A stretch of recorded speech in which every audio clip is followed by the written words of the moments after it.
Hi ಎಲ್ಲರಿಗೂ ನಮಸ್ಕಾರ. ನಾನು ನಿಮ್ಮ ಪ್ರೀತಿಯ ಗೀತಾ. ಇವತ್ತು ಶ್ರೀರಾಮನವಮಿ ಹಬ್ಬ. ಜೈ ಶ್ರೀರಾಮ್, ಜೈ ಶ್ರೀರಾಮ್, ಜೈ ಜೈ ಶ್ರೀರಾಮ್, ಜೈ ಶ್ರೀರಾಮ್ ಅಂತ ಹೇಳ್ತಾ ಇವತ್ತು ಹಬ್ಬನ ಯಾರೆಲ್ಲ ಆಚರಿಸ್ತಾ ಇದ್ದೀರಾ ಅಂತ ಕಾಮೆಂಟ್ಸ್ ಮಾಡೋದನ್ನು ಮರಿಬೇಡಿ. ಎಲ್ಲರಿಗೂ ನಮ್ಮ ಶ್ರೀರಾಮ ಒಳ್ಳೇದು ಮಾಡಲಿ, ಒಳ್ಳೆಯ ಸದ್ಬುದ್ಧಿ ಕೊಡಲಿ, ಒಳ್ಳೆಯ ದಾರಿಯಲ್ಲಿ ನಡೆಯುವಂತಹ ಒಳ್ಳೆಯ ಬುದ್ಧಿ ಕೊಡಲಿ, ಎಲ್ಲರಿಗೂ ಒಳ್ಳೆಯದಾಗಲಿ, ಚಿಕ್ಕವ್ರಿಗೂ ದೊಡ್ಡವ್ರಿಗೂ ಒಳ್ಳೆಯ ಆರೋಗ್ಯ ಕೊಟ್ಟು ಕಾಪಾಡಲಿ ಅಂತ ಹೇಳ್ತಾ, ಸೊ ನಾನು ಯಾವ ರೀತಿ ಹಬ್ಬ ಮಾಡಿದ್ದೀನಿ ಅಂತ ಕೂಡ ತೋರಿಸ್ತೀನಿ. ಚಾನಲ್ಗೆ ಹೊಸಬರಾಗಿದ್ದರೆ ಸಬ್ಸ್ಕ್ರೈಬ್ ಮಾಡ್ಕೊಂಡು ನೋಡಿ. ಮತ್ತೆ ಸಿಗೋಣ. ಜೈ ಶ್ರೀರಾಮ್, ಜೈ ಶ್ರೀರಾಮ್, ಜೈ ಶ್ರೀರಾಮ್. ಫ್ರೆಂಡ್ಸ್ ನೋಡಿ, ಪೂಜೆ ಮಾಡಿದ್ದೀನಿ ನಾನು ದೇವರಿಗೆ ನೈವೇದ್ಯಕ್ಕೆ. ಕೋಸಂಬರಿ, ನೀರು ಮಜ್ಜಿಗೆ, ನಂತರ ಪಾನಕ ಕೂಡ ಇಟ್ಟಿದ್ದೀನಿ.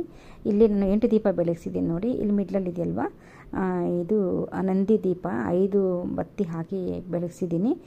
ನಂತರ ಈ ಕಡೆ ಆ ಕಡೆ ಮಣ್ಣಿನ ದೀಪ ತುಂಬಾ ಒಳ್ಳೆಯದು ದೇವ್ರ ಮನೇಲಿ ಬೆಳಗಿಸಿದ್ರೆ.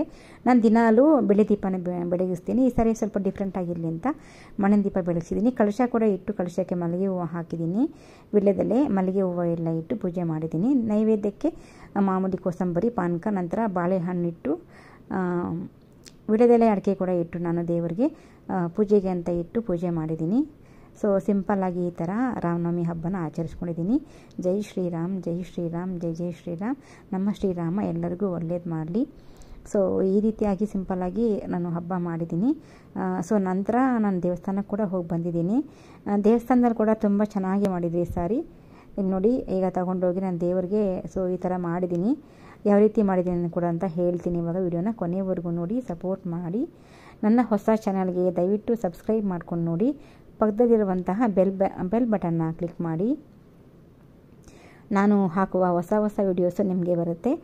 ಸ್ವಲ್ಪ ಸಪೋರ್ಟ್ ಮಾಡಿ ಫ್ರೆಂಡ್ಸ್ ಎಲ್ರಿಗೂ ಅಂತ ನಾನು ನಿಮ್ಮಲ್ಲಿ ಕೇಳ್ಕೊತೀನಿ. ನೋಡಿ, ಕೋಸಂಬರಿ ಮಾಡಿದ್ದೀನಿ. ಒಂದು 20 ನಿಮಿಷ ಹೆಸರುಬೇಳೆ ಚೆನ್ನಾಗಿ ವಾಶ್ ಮಾಡಿ ನೆನೆಸಿದ್ದೆ.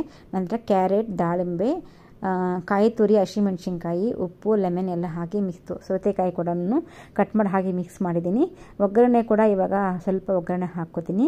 ಇದರಲ್ಲೇ ಸ್ವಲ್ಪ ನೋಡಿ ಒಗ್ಗರಣೆ ಕೂಡ ಹಾಕ್ಕೊಂಡಿದ್ದೀನಿ. ಒಣಮೆಣ್ಸಿನ್ಕಾಯಿ, ಜೀರಿಗೆ, ಸಾಸಿವೆ, ಎಣ್ಣೆ, ಸ್ವಲ್ಪ ಇಂಗು ಕೂಡ ಹಾಕಿದ್ದೀನಿ. ಅದಾದಮೇಲೆ ನೋಡಿ ನೀರು ಮಜ್ಜಿಗೆ, ಇದಕ್ಕೂ ಸ್ವಲ್ಪ ಒಗ್ಗರಣೆ ಹಾಕಿದ್ದೀನಿ. ಒಣಮೆಣ್ಸಿನ್ಕಾಯಿ ಹಾಕಿ ನಾನು ಈ ಪ್ರೊಸೀಜರ್ ಫುಲ್ಲು ನಿಮಗೆ ರೆಸಿಪಿ ಹಾಕಿಲ್ಲ ಫ್ರೆಂಡ್ಸ್. ಇಲ್ಲಿ ಪಾನಕಕ್ಕೆ ನೋಡಿ ಬೆಲ್ಲ ಹಾಕಿದ್ದೀನಿ. ಬೆಲ್ಲ ಕರಗಿದ ಮೇಲೆ ಸ್ವಲ್ಪ ಶುಂಠಿ, ಏಲಕ್ಕಿ ಅವೆಲ್ಲ ಕುಟ್ಟಿ ಸ್ವಲ್ಪ ಹಾಕ್ತೀನಿ. ಆಮೇಲೆ ಒಂದು ನಿಂಬೆಹಣ್ಣು ಕೂಡ ಹಾಕಿ ಚೆನ್ನಾಗಿ ಮಿಕ್ಸ್ ಮಾಡಿ, ನಾ ಇಲ್ಲಿ ಆರ್ಗ್ಯಾನಿಕ್ ಬೆಲ್ಲ ಕೂಡ ಸ್ವಲ್ಪ ಮಿಕ್ಸ್ ಮಾಡ್ತೀನಿ. ಕಲರ್ ಚೆನ್ನಾಗಿರುತ್ತೆ, ಬ್ರೌನ್ ಕಲರ್ ಬರುತ್ತೆ ಅಂತ.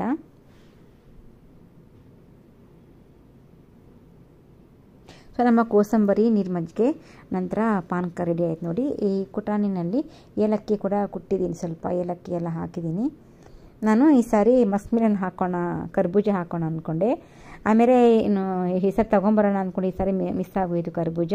ಪ್ರತಿ ವರ್ಷ ನಾನು ಕರ್ಬೂಜ ಹಾಕೇನೆ ಮಾಡ್ತಿದ್ದೆ, ಈ ಸಾರಿ ಮಿಸ್ ಆಯಿತು. ಕರ್ಬೂಜ ಹಾಕಿದ್ರೆ ತುಂಬ ಚೆನ್ನಾಗಿರುತ್ತೆ ಪಾನಕಕ್ಕೆ. ಇವಾಗ ನಾನು ದೇವ್ರ ಮನೇಲಿಟ್ಟು ನೈವೇದ್ಯಕ್ಕೆ ಅಂತ ಪೂಜೆ ಮಾಡ್ತೀನಿ. ಇಲ್ಲಿ ದೇವಸ್ಥಾನ ಕೂಡ ಬಂದಿದ್ದೀವಿ. ನಮ್ಮ ನೋಡಿ ವೀರಾಂಜನೇಯ ಸ್ವಾಮಿ ತುಂಬ ಚೆನ್ನಾಗಿ ಪೂಜೆ ಮಾಡಿದರು. ನಂತರ ನಾವು ಇಲ್ಲಿ ನೋಡಿ, ಇಲ್ಲಿ ಸತ್ಯನಾರಾಯಣ ಸ್ವಾಮಿ ಪೂಜೆ ಕೂಡ ಮಾಡಿದರು. ಇಲ್ಲಿ ನಾವು ಅರ್ಚನೆ ಎಲ್ಲ ಮಾಡಿಸಿದ್ವಿ ಇಲ್ಲಿ ಬಂದು. ಸೊ ಇದೇ ನಮ್ಮ ಫ್ರೆಂಡ್ಸ್ ವಿಡಿಯೋ. Thank you.